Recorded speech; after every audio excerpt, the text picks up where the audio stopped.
Hi, Dave. Hey, how are you? Well, thank you. How are you? I'm So, good. um, my name is Linda. As you know, in 2013, I was in a life-altering car accident, and over the next 2 years, I had hand, shoulder, and hamstring surgery, as well as 5 procedures and 8 long post-op and post-recovery periods. I was told after my accident that I would never walk normally again. Um, I'm a black belt in the martial arts styles of Kung Fu, Wushu, and Eskrima. And when I began my martial arts training in my early 20s, I was given Gray's Anatomy by my Qigong master and told that I needed to learn how the body was put together. And a physics book on rotational force told me that book would teach me how to think of the human body as a biological movement machine made up of levers and fulcrums. Hmm. Um, Years of surgeries and procedures, I started learning how to walk again. When I first started walking after my leg had been non-weight bearing for 3.5 months, my left leg was an inch longer than my right. My left foot, left leg, and left hip were rotated outward away from the midline of my body. Um, this was not caused by my accident, but from the secondary disability that I acquired from the way my crutches, walker, cane forced my body to be moved and aligned while it was healing, while my leg was non-weight bearing. So when I first started walking, my left leg was an inch longer, it was rotated outward. And despite the fact that my left leg was an inch longer, because of the way my leg was held in position, the muscles between my hip and my knee were lengthened, but the ones between my knee and my ankle had shortened. So even though my leg was longer, my left heel didn't touch the ground. So after my hamstring surgery, I would complain to my husband every night that my crutches were bankrupting the opportunity that my surgeons had given me because they didn't allow my body to stay aligned as designed, and that the crutch feet on my crutches could not replace the talus or calcaneus bone, and that your underarms were not designed to carry the weight of your body. And when I briefly used a traditional cane after I started learning how to walk, I would tell my husband that you can't extend your base of support on one side of your body without creating physical and functional disability throughout your body. One night, my husband got tired of me complaining and told me, you know more about biomechanics and human movement than anyone I know. Stop complaining and build yourself some mobility devices. So I built my cane, the Aligned as Design cane, to teach myself how to walk normally again because I had a different step and stride on each side of my body. And I realized because of my martial arts training that unless I could find a way to regain equal step and stride, I would have improper flexion and extension of the weight bearing joints in my body, which means I would wear out those joints and I would end up with more surgery. So I created a cane that has an angled shaft, the same angle as your leg during heel strike. Okay. Traditional canes have straight shafts, which means in order to remove some of the weight, this is Rocket, by the way, in case you can, he's my trusty assistant. So traditional canes have a straight shaft. In order to have a mechanical advantage, you have to extend your arm outside your body's natural base of support. Now, even this so-called cane, which has a number of little things on the bottom, watch what happens when I walk. My shoulder rises up and my elbow ends up being at a funny position. My step and stride become too small, and my line of sight, if you walk long enough, is going to be driven towards the ground. Cognitive processing speed is dependent on the size of your visual field. Why is that important? Because when you look down, when you walk, anatomically, your neck becomes too straight. That's called lordosis. Your head ends up getting positioned in front of your body. And because your visual field's too small, your cognitive processing speed is too slow. So unless something is right in front of you, you don't see it. So it's very hard to step around it, which means you're setting yourself up for more falling, not less. So the difference between my cane and these other canes is that I made my cane with an angled shaft, the same angle as your leg during heel strike, so that the weight of the body is in the cane's foot and not in your arm or your hand. Now, this is what my cane foot looks like. If anatomically, if you look at a skeletal foot, you will see that the back of the calcaneus bone has a ridge, and that ridge serves as a break. And you'll also see that the metatarsals and the phalanges also have ridges. And those ridges are what allows your body and your foot to move from heel to toe. Moving from heel to toe when you walk is important because it engages your core muscles and maintains your body's upright posture. So when you walk with my cane, the cane stays close to your body and your hand stays relaxed, and the cane's foot and your foot are able to strike the ground together from heel to toe. Your arm stays close to your body, and because the weight is in the cane foot and your foot, you don't have to lean to one side, and your hand, a lot of people who use canes, their hands hurts, their wrists hurt, they hyperextend. So this allows your body to maintain its normal postural alignment and equilibrium. If you think of martial arts is disrupting the upward force from the body's base of support and the downward force of gravity. So as long as you can maintain the upward force and the downward force, you have postural alignment and equilibrium. I made my cane to teach myself how to walk normally again, because when I first started walking after my leg had been like this for 3.5 months, I had a different step and stride on each side of my body. Even though I knew intellectually how to walk, I couldn't do it. So I would use my cane every day to teach my foot how to strike the ground again from heel to toe. Muscle memory is a form of procedural memory. So what happens is the more you move a certain way, practice does not make perfect, practice makes permanent. So in order for practice to make perfect, you have to move a little bit more towards perfect each day. So if you think about traditional canes, people on long-term ongoing use creates a stiff, stooped, unnatural gait. Why is that? Because even this cane, which has the rounded thing, watch where my hand is in relation to the shaft. It's right over it. So if I try walking normally, keeping my hand close to my body, my step and stride become too slow. And after a few minutes, if I want to increase my step and stride, I have to basically look down. I can walk faster, but I can't walk normally, okay? And that's because of the design of the cane isn't adequate for the design of the human body. With my cane, I can walk as fast as my feet can strike heel to toe, and I still stay upright. Now, for me, when I was disabled, going up and down the stairs was truly terrifying because I never knew when I was coming down if I was going to make it down without falling. So when I designed my cane, I wanted it so that when I walked up the stairs, the cane's foot would act together with my foot and let me stay stable and walk up, or even better, walk down while being able to maintain my natural body alignment. Because everybody who's known somebody who's had either a foot injury or a leg injury knows that when usually what they end up doing when they walk up or down the stairs, down for example, is they do this kind of thing. Okay, and if they have a traditional cane, that's what they have to do. Now, that's not a normal way to walk.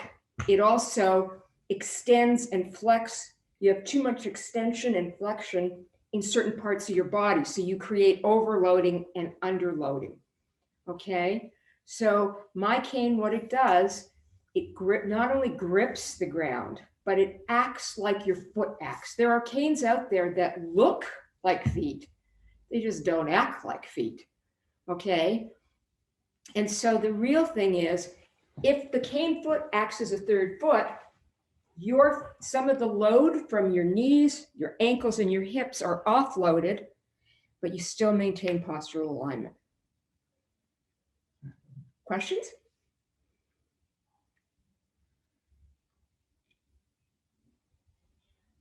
How many years and how many prototypes did it take you to get to this design? So I turned my kitchen into what used to look like a graveyard. And so I built probably 100. I would go and I would buy things to make canes out of. I would buy canes. I tried every cane on the market. And it wasn't until, I understood right away intellectually, because I took a cane that I happened to be using and I got really upset one day and I just took it and smashed it against the wall. And as it broke in two and was spinning, I understood instantly that I needed to have an angled shaft, that we don't walk like this, that a straight shaft is only good if you don't move your knees. So I knew right away I needed an angled shaft. And then I spent a lot of time studying an anatomically correct foot. And I studied it and I said, okay, what is there in common with a foot and this? And I was like, nothing. So then I knew I had to make it more like a foot. So then I was like, okay, what's at the bottom of the human foot? There's ridges. So I knew that I had to make ridges. So it probably took me close to 100 attempts.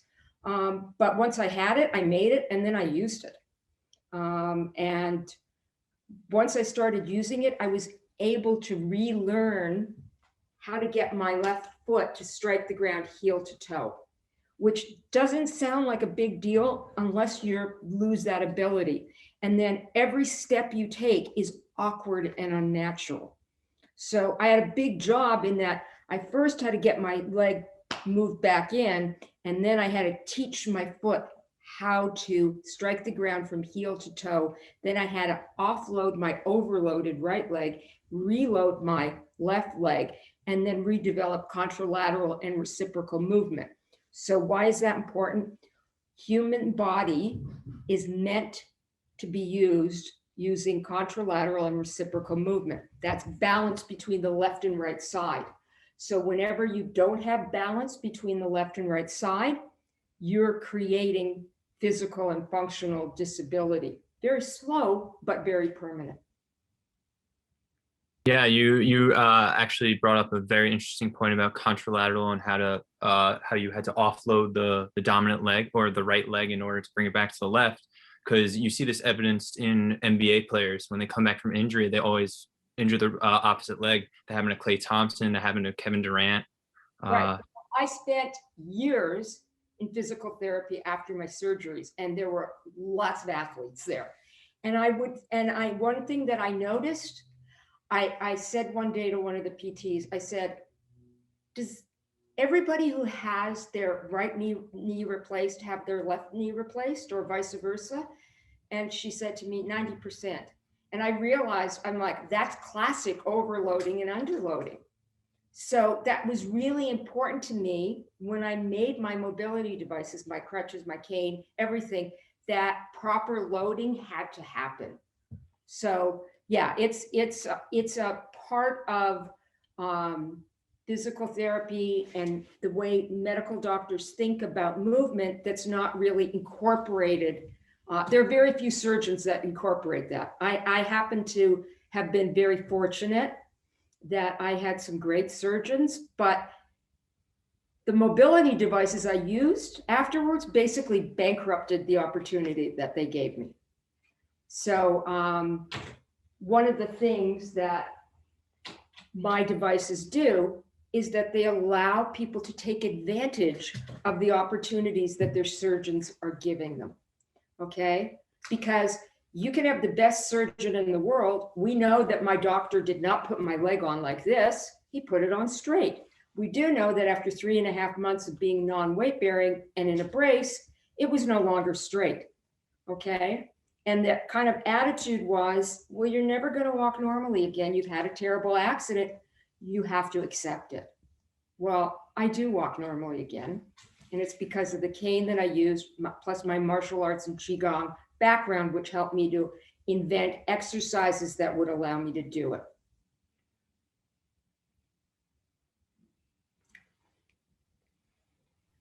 Materials wise, how did you come up with materials? I do want to ask about the physical therapy, but I know this isn't relevant to what your product demo is. Oh, no, please go ahead. So I built my own, and it was built out of some pretty funky stuff. You can do a lot with electrical tape and PVC pipe and all kinds of other things. So I built my own, and that's the one I used, and I wrote my patent off of it. But I realized that's not how you're going to commercialize anything. So then I was lucky enough to meet Henning Ziegler, product development, and that was his area of expertise. And that's how Henning was the one that came up with exactly what it's made out of. But it looks exactly like the one that I brought him, that was basically put together with a lot of tape and a lot of other things that you wouldn't see in any commercial venue. Is the shaft flexible at all? No, it's not flexible. Okay. It's rigid, like all cake, but the difference is it's angled. Yeah. So it's not flexible. The hand is shaped slightly different than any other hand in that there's a slightly wider surface area in the middle than, let's see, than this. And that's so that some of the upward force from your base of support and the downward force of gravity align better.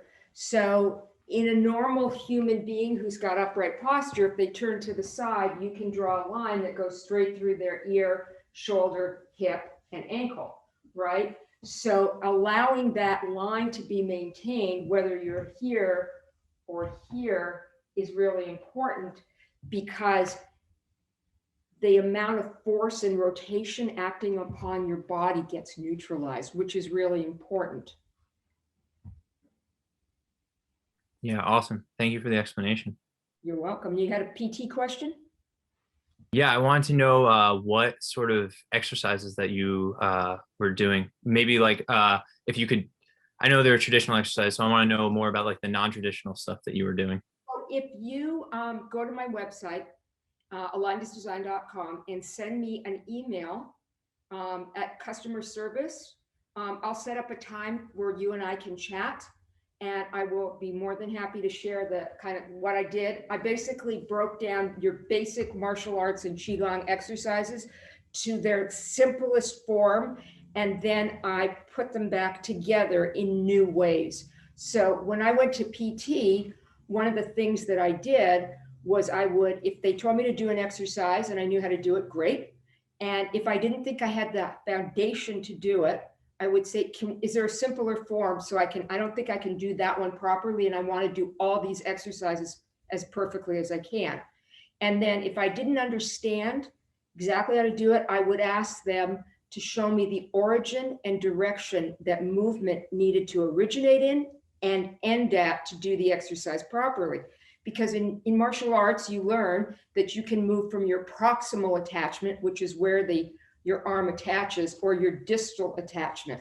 And there's a big difference. If you raise your arm from the proximal attachment, it's much different than if you raise it from the distal attachment. So I would say to my PTs, I would say, okay, what's the origin and direction that movement needs to originate and end at for me to do this exercise right? Most of the time they couldn't answer it. So I'd say, okay, close your eyes, do the exercise, and then point to where it starts and where it ends. And then they could, because that's how you connect the mind with the body to understand movement better.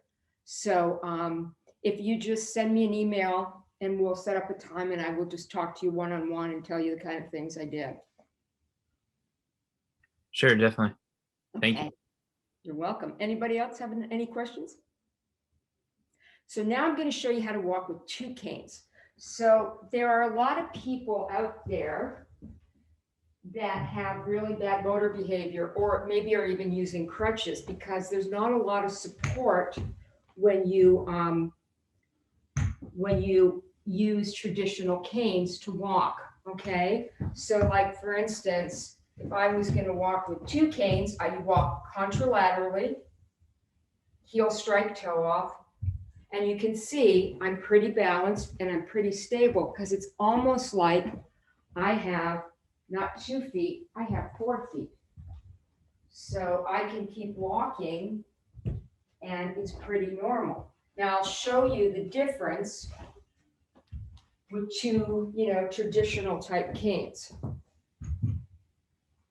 I'm going to take, let's see, I'm going to use these two here, okay? And you can see how it affects my shoulder, and I've got a pretty,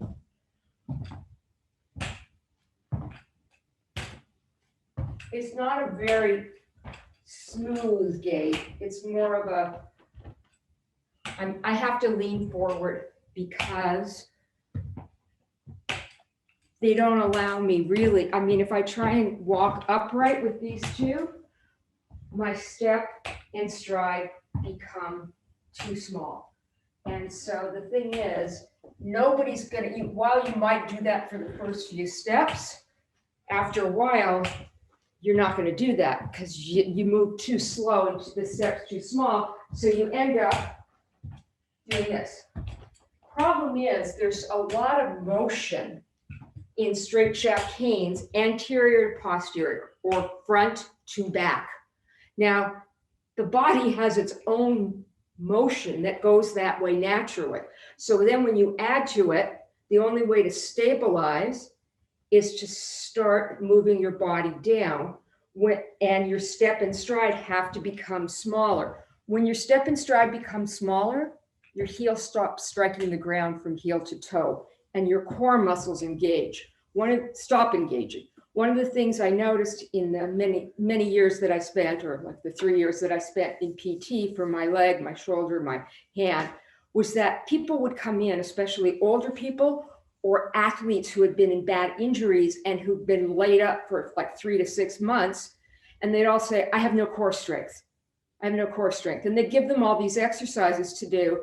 And I remember watching as a martial artist and a Qigong teacher and thinking, well, that's pretty useless. They're not addressing the immediate issue that I saw, which was they no longer have a normal step and stride, and their foot is no longer striking the ground from heel to toe. The other thing I'd see is the palms of your hand, in order for your core muscles to engage, have to be facing your thighs when you walk like this. So I'd see a lot of these athletes would come in and they'd walk, and you could see the palms of their hands face back. When the palms of your hands face behind you when you walk, it rotates your shoulders forward. And so, if you think of the human body as a biological movement machine, that needs to be maintained, and that walking is a skill. And as we age, or after an injury, or if you're born with a disability of any kind, that skill's got to be maintained. You can't take it for granted that, well, I know how to walk. Well, yes, and we all see, people walking, older people walking with canes, they know how to walk too, but you wouldn't want to walk like that. So if you think about movement in terms of machinery, everybody's been in a restaurant where you go in a restaurant and there's something wrong with the table, that one side is doing this. Nobody wants to use that table, so you end up sticking something underneath it, right? Well, if you start moving the body in ways it's not designed to move, you create secondary disability. If you want to create it quicker, you'll use a nice traditional cane or even a pair of crutches. So traditional crutches force you to make a tripod. Well, that's just making more disability for yourself. And the thing that I found really upsetting was when I first started walking with crutches the night of my surgery, I thought to myself, oh my God, my long-term prognosis is completely dependent, not on the great job that my surgeon did, which he did, but on if I can balance on the bottom of my crutches that look like this. So I thought to myself, okay, Linda, it's 3.5 months, that's all. And then you'll move on. And then I got really upset and angry when I thought about all those little kids out there, or people that are born with conditions that spend their life using canes and crutches and walkers. And they're not even given a fighting chance because the disability mobility equipment that they're using is not helping them to make the most of what they have. It's helping them to become more disabled. So that's why I started my company, and that's why I started inventing the devices that I invented. That's awesome. Thank you for sharing everything. Oh, you're very welcome, and I look forward to getting an email from you and talking to you after Abilities Expo is over. Yeah, absolutely. There was one more question, but it skipped my mind. I'll try to remember. So, okay, so let me go over some other features until you remember. Oh, okay. I do remember. Okay. So when you said something about how they're pushing down, it made me immediately think about breathing and how they're not able to get air in and how that will further detriment their ability to walk, because strides and breathing, like reciprocal inhibition, you have to breathe in one side and close up off the other side when you move and walk. Right, right. So breathing is another component that goes into it, because as we all know, taking a deep breath when your head is up is much easier than taking a deep breath when your head is down. So your breathing becomes more shallow. So that's another important aspect. The other thing about my cane that's different from other canes is there's a learning curve that go anywhere from a few minutes to a few days, depending on the person and how badly disabled they may or may not be. Because in everyone's mind, if you hand somebody a cane who's never used it, the first thing they're going to do is they're going to start walking like this, because that's what they think. That's how you walk with the cane. So what I tell people when they buy my cane is watch the videos 4 or 5 times, 4 or 5 days in a row, then use the cane, and just try to remember, keep the weight of your body distributed between the cane foot and your feet. Don't stick your arm out. Don't try and move with it behind your body, because it's not supposed to be used like this, right? It's supposed to be used heel toe, heel toe. If you haven't been walking that way for a long time, it's going to take you a few days. Now it's amazing, because I call everybody who buys one of my canes, or I email them and I ask them, how did you have any problems adjusting it? If you do, look at the video. If you don't, how are you doing with your walking? And they say, I like it, but a lot of people will say to me, I like it better than my other cane, and it gets easier and better every day, but it's different. It's really different. And I go, yes. I said, because you're relearning how to walk normally again with contralateral and reciprocal movement. And if you use it properly, you have to think about it for the first, few days or few minutes. Now, I've had some people, I remember one of the first people that bought one of my canes was a man in Southern California, and he told me that he had had 17 back surgeries and he was diabetic. And I said, did you find it difficult using the cane? And he said, no, I took it out of the box and started using it. Best cane I ever used. I love it. It's great. And then I called somebody who started, called somebody like later on that day. And I said, so did you have any problems using it? She goes, well, I had a lot of problems using it, but that's because I realized I wasn't walking normally. And so now it's getting easier. And then I've called other people who tell me I can now go for a walk because my wrist doesn't hurt anymore, and my neck isn't hurting anymore. So there's a learning curve. But if you just think about using it like your own, like it's your third foot, then you're going to find it easy to use. The other thing is I have some people now who are using 2 canes when they go out on walks, because it's easier for them to set up a nice rhythm and just keep moving. And then when they get home, they use 1 cane in the house. And the interesting thing, because I've been emailing back and forth with people, is that a lot of them say when they get home from going on a long walk with the 2 canes and they come home, they have way better balance for the rest of the day. And it's so much easier for them, even though they're now only using the 1 cane. So procedural memory is a form of muscle memory. And we form new neural pathways in our brains our entire life, and especially for motor behavior. So when you start learning a new skill, at first it's difficult. In martial arts, we say You practice it till you think you know it. Then you keep practicing it till it knows you. When it flows out of you without thinking, you develop procedural memory that is automatic. Now that applies to motor behavior, good or bad. If you start walking with the traditional cane and you'll end up with a stiff, stooped gait. Nobody ever said from a traditional cane, I walk so much better and have a better step and stride. And have, they just don't. But people are, the feedback we've been getting from the people we've been selling canes to is they're developing upright posture and core strength, and they feel stronger and they feel better. Why? Because they're using their body the way it's designed to be used. While we all look different on the outside, on the inside, we are all the same.